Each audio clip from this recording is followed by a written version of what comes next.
December 17, 2024, araw ng linggo.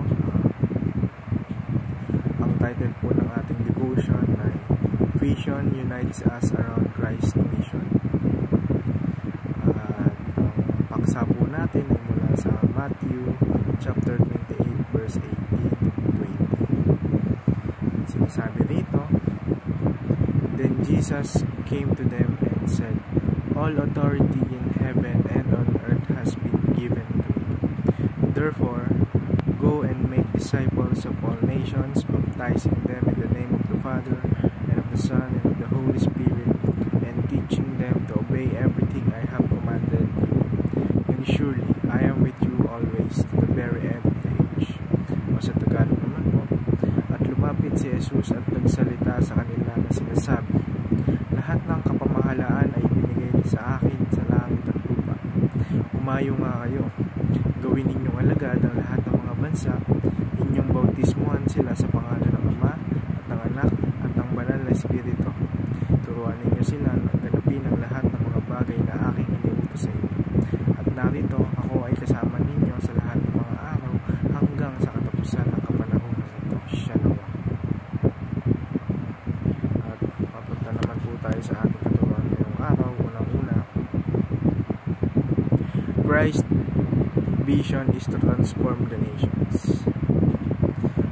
Kumbaga yung vision o yung gusto ng ating Panginoon ay yung makasalanang mundo, yung makasalanang bansa is matransform, maging mga tagasunod niya, maging kanyang mga disipulo.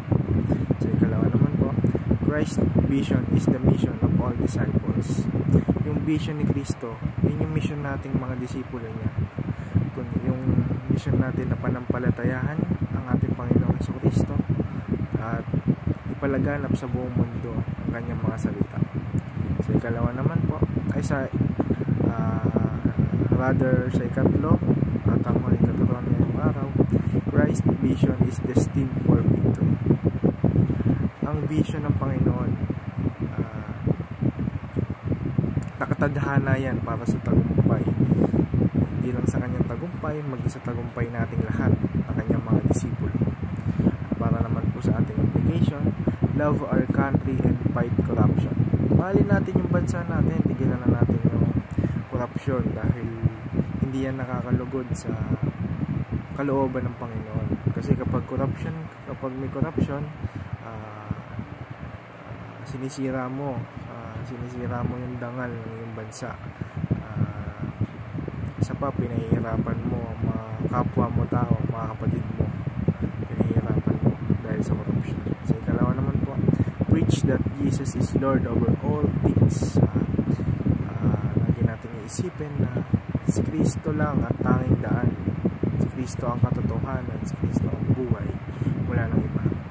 At sa uli naman po, believe in the triumph of Christ. Maniwala lang tayo na pagtagumpayan na ng ating Panginoon, tinubos na niya tayo sa krus ng Calvary, nilinis niya na tayo. At yun lamang po, pupunta naman po tayo sa ating prayer ngayong araw. Lord God, I thank you for your vision to transform the nations and make all things new. Help me to love my country and stand against corruption as you call me to live in truth and righteousness. Empower me to boldly proclaim that you are Lord over all, and give me faith to believe in your intimate victory.